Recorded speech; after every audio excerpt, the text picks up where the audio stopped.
क्या अविद्यानामन्तस्तिमिरामिहिरद्वीपनगिरे। आवेश की मात्रा ज्यादा थी और इतने मुंहफट शब्द थे, छोटा बड़ा कुछ भी नहीं देखते, बस सीधा खीर में मुसल की तरह कहेंगे। और इस कठोर प्रकृति के कारण, आवेश ज्यादा होने के कारण वे कभी एक ठिकाने में लंबे समय तक नहीं रह सकते, लेकिन आचार विचार में पक्के। उनके जीवन में इतने झोले आए, लेकिन आप जानते हैं तूफान में पहाड़ हिले तो चांद जी हिले। इतने पक्के और इतने मजबूत। और जो आचार विचार में पक्का होता है, संयम में रमण करता है, आचार्य भी उसके संयम की सुरक्षा के लिए बंदोबस्त करते हैं। एक एक शिष्य के संयम पालन कराने में आचार्य कितनी व्यवस्थाएं देते हैं। चांद जी के साथ भी ऐसा ही होता था। अगर किसी के सिंघाड़े में आ जाते, और आना भी था, संघ के साधु साधियां संघ के सिंगाड़ों के साथ ही रहेंगे। जब जब मर्यादा महोत्सव का समय आता और गुरुदेव फरमाते चांद जी अमुक को वंदना करो, और वो सोचता 12 मिनट कटित गई। इतना अशांत वातावरण बनाए रखते बंधु। डालगणी लाडनू में विराज रहे, मूल ठिकाने में विराज रहे थे। मूल ठिकाना कौन सा? अब जहां सेवा केंद्र है वो मूल ठिकाना कहलाता। डालगणे माड़िए में विराजते थे और उसका एक झरोका सड़क की तरफ खुलता। कान इतने सर्वे डालगणी के कि अगर कोई एक शब्द सुन लेते तो पूरा अर्थ समझ में आता। एक दिन की घटना यूं घटित होती है। चांद जी पानी लेकर आ रहे, संत गोसरी वाले गोसरी जाते हैं, पानी वाले पानी लाते हैं। व्यवस्था बनी हुई है, व्याख्यान के बाद ये क्रम बैठता है। श्रीचंद जी बैठ मुठा की मां, डोकरे 2.5 मन से कम नहीं। घर ज्यादा दूर नहीं था। साधु संत रोज उसके घर से पानी लेने जाते, रोज उसके दर्शन हो। लेकिन फिर भी डोकरी कहती गांव में गुरुदेव विराजे और बिना दक्षिणा रोटी खाऊं, ना ना, इसको नहीं हो सकता। अब कोई रिक्शे वाला उसको चढ़ाने के लिए तैयार है कि भाई मारो तो रिक्शे टूट जी रहने दे। अब डोकरी पैदल आती, सांस इतना बोलता कि गली में लोगों को पता लग जाता कि मूठन जी आ रहे हैं। तो सेठानी का तो अंदर आना हुआ। अगर आप लोगों ने देखा हो लाडनू का मूल ठिकाना, तो गेट से अंदर घुसते दोनों तरफ चौकियां से, तो वो क्या करती, आते ही चौकी पर बैठ जाती। और गुरुदेव डालगणी की कितनी कृपा, जैसे ही मूठन जी आकर बैठती, गुरुदेव कमरे से बाहर पधारते और मूठन जी को दर्शन देते। अब चांद जी पानी लेकर पोल में घुसे और डोकरी दोनों हाथ जमीन पर टेक बैठ गए। चांद जी ने क्या कहा, पहली इतनी पसरी क्यों, अब भैंसियां सुसा। के बोलिया, पहली इतनी पसरी क्यों, अब भैंस जिया सुसा। बंधु डालगणी पधार रहे थे और उन्हें लास्ट वाले वाक्य सुनाई दे, भैंस जिया सुसा। डोगरी को दर्शन दे रही हैं और डोगरी संतों को क्या कह रही है सुने। उसने कहा मथे नंदा में मोटा पुरुष आप ठीक फरमाए, बड़ी कृपा करी गुरुदेव मोटा पुरुष पर मैं के करूं, मारे औदारिक शरीर को किससे रूप। आज कोई ऐसा कह दे तो बिना में मुंह चढ़ जाता है, कहना तो दूर बिना कहे ही काटने वाले। बंधुओं, डोगरी की इस विनम्रता को, इन शब्दों को किसने सुना?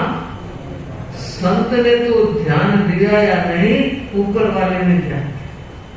डाल गणी ने देखा वाह सारिका, इतने कटु बात और इतना मीठा उत्तर कोई दे सकता है? इतिहास दुनिया का। डोगरी को दर्शन दिए, जयकारा दिया, रोजाना की तरह मंगल पाठ सुनाया और डोगरी गुणगान करती, खमा अंदाता न्याय करती, खमा अंदाता बेड़ो पार कर दियो, यूं गुणगान करते हुए अपने घर चले। और अब डाल गणी पाठ पर विराजित अंदर पधारे और संतों को पूछा भी कौन संत गया? तो कहा खमा चांद जी गए थे, जाओ देखो वो क्या कर रहे हैं। वो तो पानी लेकर आए थे, मटकी में पानी डाला, पात्रे खाली किए, साफ किए और जगह पर रख कर डाल गए ने दूसरे संत को भेजा, जाओ चांद जी को बुला। संत गया और चांद जी को कहा, चांद जी स्वामी आपने गुरुदेव याद करे, दूजड़ी छूटी थड़ा बंद। अरे बाबली और किन्ने बख्शिश पर दान गणी फरमाया करते थे कि गोबर जी मेहरबानी रखना तो पूंछड़ी पर पैर तुम भी मत रखना, अगर पूंछड़ी पर पैर धर दिया तो झटका लगेगा, झापड़ ऐसी लगेगी कि याद रहेगी। बहुत कठोर प्रकृति के आचार्य, और लगता है उस समय ऐसे नेतृत्व की जरूरत थी, क्योंकि महुआ बड़ी बहुत कोमल। अगर किसी को दो शब्द फरमाने भी पड़ते तो ये कहते थे संता थे गलती करो जना मने कहना पड़ा। और माणगणी का कालमान बहुत छोटा रहा, मात्र 4 वर्ष आते रहा और डाल गणी ने पूरे नेतृत्व की कमान संभाली। अब कोई भी आपको शायद ज्ञात नहीं होगा, आचार्यों के काम की जिम्मेदारी रहती है, कौन व्यक्ति क्या काम करेगा, उनका जो पाटा उसको चौकी कहते हैं। अगर चौकी थोड़ी सी टेढ़ी मेढ़ी हुई, खैर नहीं छोड़ती। एक बार कपड़ा सिलाई किया गया, चोल पट्टा और ठीक से नहीं था, 2 टुकड़े हो गए। इतना ध्यान रखा जाता था। कुछ संत जो चौकी बिछाने में एक्सपर्ट थे, तो दूसरे संत कहते मथे रंधा में हमारी चौकी रो काम आप कर दो, दे आप दूसरों काम। इस तरह का अनुशासन था। चांद जी जूझते हुए आए और संतों को पता लगा कि अन्नदाता ने चांद जी को याद किया। तो छोटे छोटे संतों 2-2 सीढ़ियां चढ़ के भागे, कोई इस दरवाजे से कोई उस दरवाजे से, देखने के लिए कि क्यों याद किया। पता किसी को कुछ था नहीं। सारे संत इकट्ठे हो गए, कोई दरवाजे के पीछे, कोई खंभे के पीछे, यूं कान लगाकर सुन रहे हैं कि देखे अन्नदाता क्या फरमाते। डाल गणी ने फरमाया, चांद जी साधु और बोलना मुझे तो नहीं, ए थारी कविता मार, ए थारा मुक्त की असर है। बंधु एक परंपरा रही है।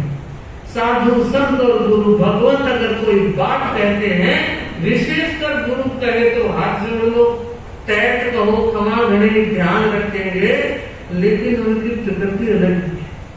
क्या बोले कि अंदाता मैं इन्हें के फोटो गयो, अंदाता मैं इन्हें के फोटो गयो, जिससे बात है। धरती और आसमान है, जो डाल गड़ी ने उठावने की पूरा ठिकाना काम है और दंड दिया, 1 महीने तक रोटी और पानी के सिवाय कुछ भी नहीं खाया। ठिकाने में आए और संतों ने पूछा के चांद जी चलाएगा तो आई झुंझुड़ा हरठा को लेके के हुए। अब देखियो सियाले का टाइम था, बाहर के बहुत सिंघाड़े पधारे हुए थे, तो संतों में एक चर्चा शुरू हो गई। माना शामल जी ने कोई गलती की, लेकिन गुरु महाराज ने जो दंड दिया वो ज्यादा है।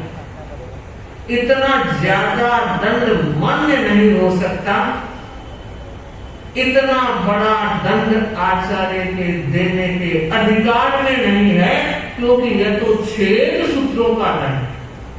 संत जानकार थे, पूरे दिन चर्चा होती रही, गुट में टुकड़ियों में संत बैठकर यही चर्चा गाता कर रहे हैं। कोई भाई आता है तो भाई को कहते हैं आज तो गजब हो गया, अंदाता शाम जी ने बहुत बड़ा दंड दे दिया, रोटी पानी। पूरे दिन से घूमती हुई बात डालने तक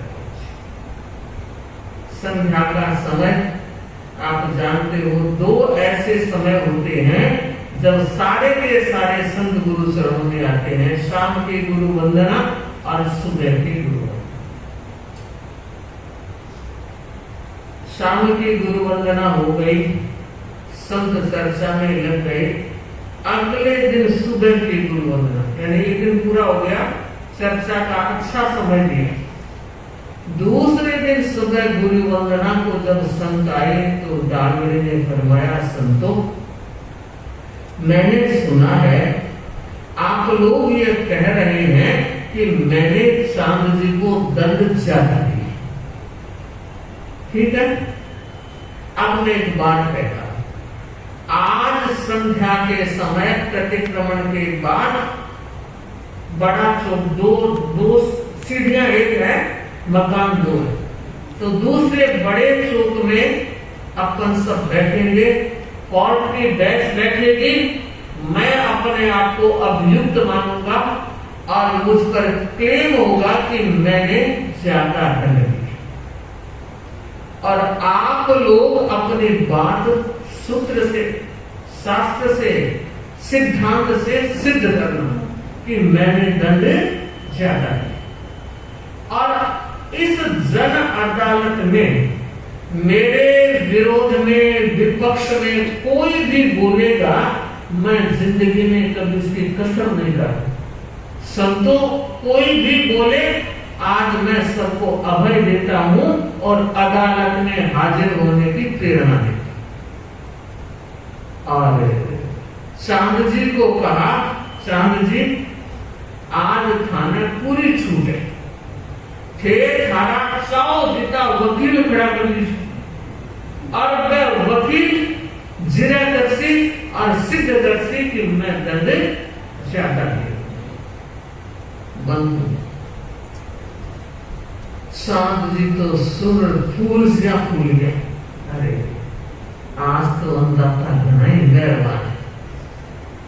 वो एक संत के पास जाते हैं और कहते हैं, मोटा पुरुषा आप तो सूत्रा जानकार हो, आपको सिद्धांत के ज्ञाता हो, आपको वकालत करनी है, मेरा वकील बनना है, खड़े होना है।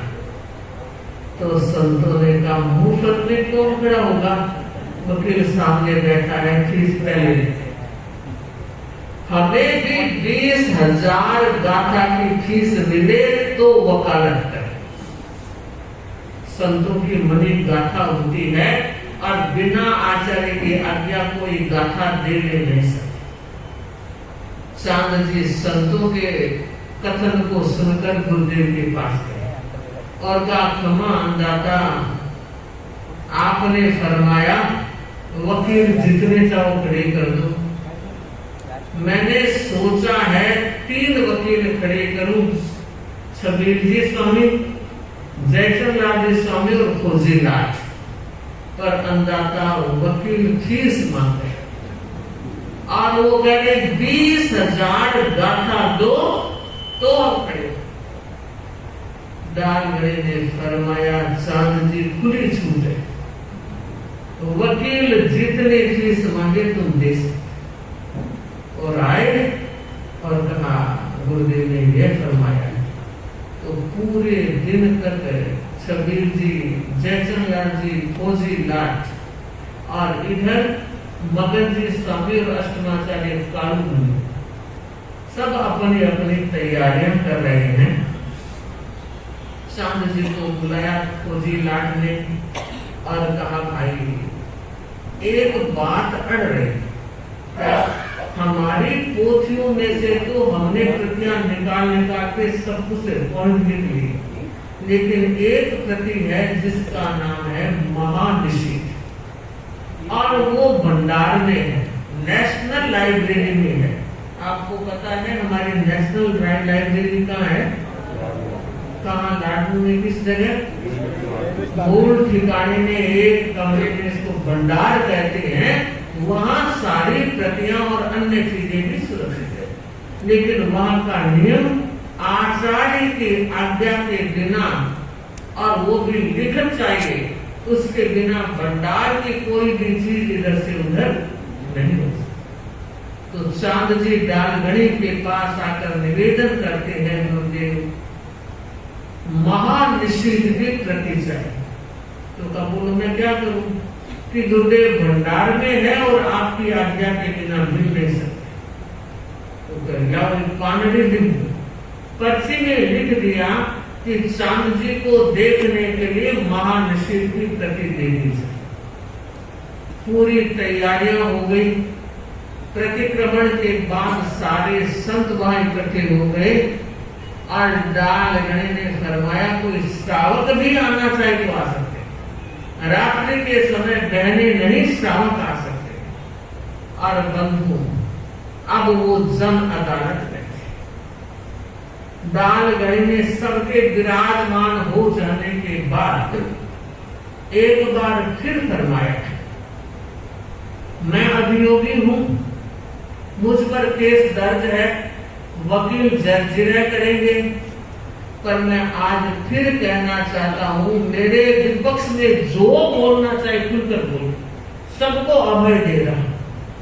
और बंधु छबीर जी स्वामी खड़े हुए और उन्होंने कहा, आचार्य का दायित्व है मर्यादा, परंपरा, विधि विधान और कल्प का सब ख्याल रखे और संघ में सारी सुव्यवस्था चले। इतने में जयचंद जी खड़े होते हैं कि हाँ, मैं ये कहना चाहता हूँ कि आचार्य को दंड देने का अधिकार, आचार्य का अधिकार क्षेत्र है दंड देना, लेकिन क्या आचार्य दंड देते वक्त ये भूल जाते हैं कि अगर एक मिच्छामि दुक्कड़म जितना दंड देना था और 2 मिच्छामि दुक्कड़म दे दिए तो 1 मिच्छामि दुक्कड़म का दंड आचार्य को लेना पड़ा।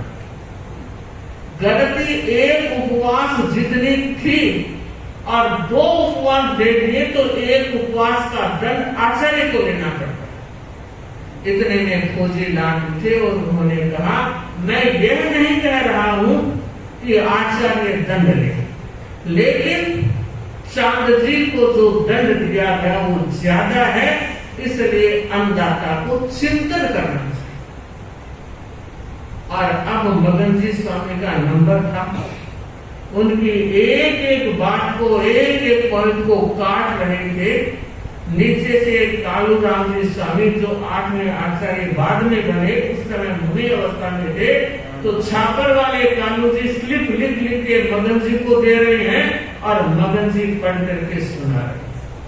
कहते हैं एक घड़ी का समय बीत तो गया, तर्क वितर्क,